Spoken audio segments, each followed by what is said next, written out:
আসসালামু আলাইকুম রহমতুল্লাহ বারাকাতুহু। আমি যেহেতু আসলে সময় নেই, সবাইকে আমার দায়িত্বটা হচ্ছে ট্রাস্টের পক্ষ থেকে আপনাদেরকে ধন্যবাদ এবং কৃতজ্ঞতা জানানো। আমি সেটাই জানাচ্ছি যে আপনারা কষ্ট করে আসছেন এই অনুষ্ঠানে এবং আপনারা আপনাদের মূল্যবান মতামত দিয়েছেন। এবং এটিও আমি ট্রাস্টের পক্ষ থেকে আমি জানাতে পারি যে বিভিন্ন প্রস্তাব আসছে বিভিন্ন জাতীয় পর্যায়ে বা নানান এটা বিভিন্ন জন বলছেন প্রোগ্রাম, অনেক প্রস্তাব আসছে। আমি ট্রাস্ট একটা ফ্যাসিলিটেটর, তো ফ্যাসিলিটেট করতে পারে ট্রাস্ট। ধরেন কেউ যদি জাতীয় জায়গায় যদি কোনো প্রোগ্রাম করতে চায়, কিংবা এটা যদি কেউ মনে করে যে সপ্তাহে সপ্তাহে নানান শ্রেণীর আলেম ওলামা নিয়ে অথবা মাসে মাসে আলোচনা করবেন বিভিন্ন টপিক নিয়ে, এই ধরনের টপিক নিয়ে, আমরা সেটা এই ধরনের এখানে হোক, ওনাদের সাউদার্ন ইউনিভার্সিটিতে হোক, কিংবা জামিয়া আহমদিয়া সুন্নিয়া হোক, যেখানে হোক আমরা ফ্যাসিলিটেট করতে পারি। তবে আমি মনে করি এই ধরনের আলোচনা অনেক অনেক বেশি হওয়া উচিত। এই ধরনের আলোচনা আমরা অন্তত চট্টগ্রাম জমিনে আমরা দেখি নাই আসলে। এই ধরনের আলোচনা মানে আজকের আলোচনা বলতে চাচ্ছি না আমরা, এই টাইপ অফ ডিসকাশন, এই যেগুলো যে কারণে বিষয়গুলো আমাদের কাছে নতুন হয়ে গেছে। কারণ ওই যে বললো যে ওই জেনারেশন জিতে চলে আসছে এখন।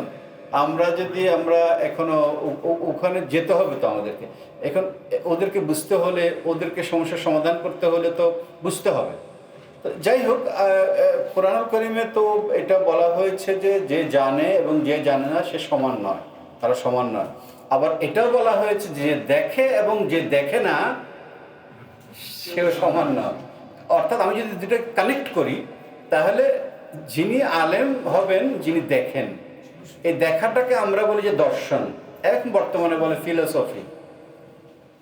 এই জন্যে দেখাটা খুব জরুরি, দেখতে পারাটা শেখাটাও খুব জরুরি। মাদ্রাসার আলেম, মাদ্রাসার শিক্ষার্থী বলেন কিংবা জেনারেল শিক্ষার্থী বলেন, দেখতে শেখাটা খুব জরুরি। কিন্তু সমস্যা হয়ে গেছে এখন, আমরা আসলে দর্শনকে, ফিলোসফিকে আমরা আসলে পছন্দ করি না। কারণ এটা ট্রুথের কথা বলে, সত্য তো তিক্ত হয়, অনেক সময় নিতে পারি না। আমরা ইনফরমেশনে সন্তুষ্ট থাকি। আমরা ওখান থেকে ইনফরমেশন থেকে নলেজ থেকে উইজডম থেকে ট্রুথ, এই যে স্টেপগুলো, আমরা ইনফরমেশনে খুব হ্যাপি। ওই যে বলছেন ফেসবুকে আমরা শুধু ইনফরমেশন পাই, ওটাকে যে প্রসেস করে ওখান থেকে যে আমি নলেজ জেনারেট করব, কিংবা ওখান থেকে ওটাকে আমি উইজডম ডেভেলপ করব, কিংবা ওখান থেকে আমি ট্রুথে রিচ করব, আমরা ওইটার টুলগুলো, মেকানিজমগুলো আমাদের সোসাইটিতে নাই। এই জন্য শুধু ট্রাস্টের কথা বলবো না, আমি মনে করি প্রত্যেকটা ইনস্টিটিউশন থেকে এই ধরনের ডিসকাশনগুলো হওয়া উচিত। বিশেষ করে আহলে সুন্নাত ওয়াল জামাত এবং তাসাউফ ভিত্তিক যে আমাদের যে সমাজটা আছে, আমি সেটার কথা চিনি, আমি অন্যগুলোকে আমি ওইভাবে চিনি না। তো ট্রাস্ট যদি আপনারা কেউ যদি আগ্রহ প্রকাশ করেন, আমি একটু আগে যিনি বলছেন যে জাতীয় সম্মেলনের কথা, তো আমি ওনাকেও বলছি এখানে উনি যাওয়ার সময় যে উনি যদি উৎসাহ নেন বা উদ্যোগ নেন, আমরা ফ্যাসিলিটেট করব।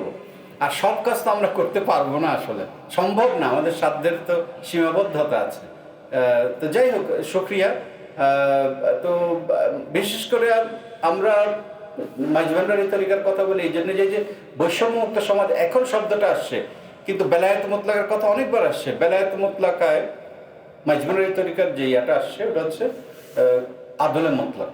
এই আদলে মুতলাককে বলা হয়েছে কি ধর্মসাম্য এবং বিচার সাম্য, এই তিনটা জায়গায় সাম্য এস্টাবলিশ হওয়াটা জরুরি বলে বেলায়েত মুতলাকা যে মাইজভান্ডারি দর্শনকে এক্সপ্লেইন করা হয়েছে, যেটা এটাই যে আমাদেরকে সাম্য, অর্থাৎ বৈষম্যের বিপরীত শব্দ কিন্তু সাম্য। ধনসাম্য যখন বলি তখন ধন বৈষম্যের বিরুদ্ধেই কথা বলি। আমরা যখন ধর্ম সাম্যের কথা বলি মাইজভান্ডারি তরিকায়, যেটাকে তাওহীদে আদিয়ান বলা হয়েছে, হঠাৎ টার্ম হিসাবে হয়তো এটা ভুল হোক কিনা আমি জানি না, গ্রামাটিক্যালি ভুল কিনা আমি জানি না, কিন্তু স্পিরিট যদি আমি নিই, আমি এটাকে ডিনাই করার কোনো সুযোগ আছে বলে অন্তত বৈষম্য মুক্ত সমাজের জায়গা থেকে আমি বুঝতে পারি না। তো ধর্মসাম্য এবং বিচার সাম্য, জাস্টিসের কথা বারবার বলা হয়। এই তিনটা জায়গায় এই বেলায়েত মুতলাক, তিনটাকে আদলে মুতলাক বলা হয়েছে। এটা যদি আমরা এই জন্য আমরা বারবার এটাকে বলার চেষ্টা করি আর আর আমরা যে দর্শনটা যেভাবে আমরা দেখব, যেভাবে শিখবো, ওটার উপাদানগুলো যেগুলো থাকবে, আমার কিন্তু সেভাবেই আমার ওরিয়েন্টেশন হবে, সেভাবে আমি কথা বলবো, সেভাবে আমি যখন কথা বলবো নেতৃবৃন্দ, সমাজটা সেভাবে তৈরি হবে, সমাজের মন মানুষ। তো বেলায়েত মুতলাকাতে আরেকটা গুরুত্বপূর্ণ উপাদান অ্যাড করা হয়েছে, যে এই দর্শনটার ভিত্তি কী হওয়া উচিত, ওইটাকে আইডেন্টিফাই করা হয়েছে এইভাবে যে দয়া, সাম্য এবং ন্যায় নীতি গুণ, এই তিনটে দর্শনের ভিতরে থাকতে হবে। অর্থাৎ দয়া, দয়া মানে এমপ্যাথি, এখানেও আসছে কথাগুলো, দয়া, দয়া গুণ, এবং সাম্যর কথা একটু আগে বললাম, এবং ন্যায় নীতি। তো এই দয়া যদি না থাকে তাহলে আপনি ক্ষমা করতে পারবেন না। আপনি আপনার শত্রুকে যদি ক্ষমা করতে না পারেন, ক্ষমা করতে না যে দর্শনে থাকবে না, সেখানে তো শান্তি অসম্ভব। তো এই জন্যে আমরা শুধু ভুলটা দেখি একজনের, সে যে 90টা শুদ্ধ করলো এটা আমরা দেখি না, 10টা হয়তো ভুল করলো কিংবা 2টো ভুল করলো, ওটা দিয়ে আমরা একজন মানুষকে বিচার করতে বসি। এটা নেগেটিভ অ্যাটিচিউড। তো সুফিয়া ইকরাম সবসময় পজিটিভলি দেখেন, এবং আরও অনেক হয়তো বিষয় আছে যেগুলো আমার মনে হয় এগুলো অনেক আলোচনার ব্যাপার। আশা করি আপনারা যদি উদ্যোগ নেন, আমরা এগুলো ধারাবাহিক আলোচনায় আমরা যেতে পারি, বিস্তারিত আলোচনায় যেতে পারি। আশা করি আমরা সবাই উপকৃত, আরও বৃহত্তর প্রেক্ষাপটে যেতে পারি, নবীন যারা শিক্ষার্থী আছে তাদেরকে নিয়ে আলোচনায় আসতে পারি। আমার মনে হয় ব্যাপক একটু আলোচনা যদি, বিশেষ করে আমরা তাসাউফ ভিত্তিক যে সমাজটা আছে, এইটা আমরা অনেক দিন এই ধরনের আলোচনা থেকে আমি আমার জীবনে দেখি নাই। আপনারা হয়তো দেখছেন কিনা আমি জানি না, হতে পারে আমার অজান্তে, কিন্তু আমি যতটুকু বিচরণ করছি আমি দেখি নাই। তো আমি আশা করি যে আমাদের আলোচনাটা যেখান থেকে হোক না কেন, আলোচনা হোক, জ্ঞান চর্চা হোক, আমরা চিন্তা করতে থাকি, বাকিটা একটা জায়গায় চলে আসবে ইনশাআল্লাহ। আর ট্রাস্ট যদি আপনারা কোনো মনে করেন যে কোনো এখানে ফ্যাসিলিটেট করার মতো কোনো জায়গা আছে, ট্রাস্টকে যদি প্রপোজ করেন, ট্রাস্ট সেটা তার সাধ্য মতো চেষ্টা করবে ইনশাআল্লাহ। সবাইকে আবারও ধন্যবাদ। আসসালামু আলাইকুম ওয়া রাহমাতুল্লাহি ওয়া বারাকাতুহু।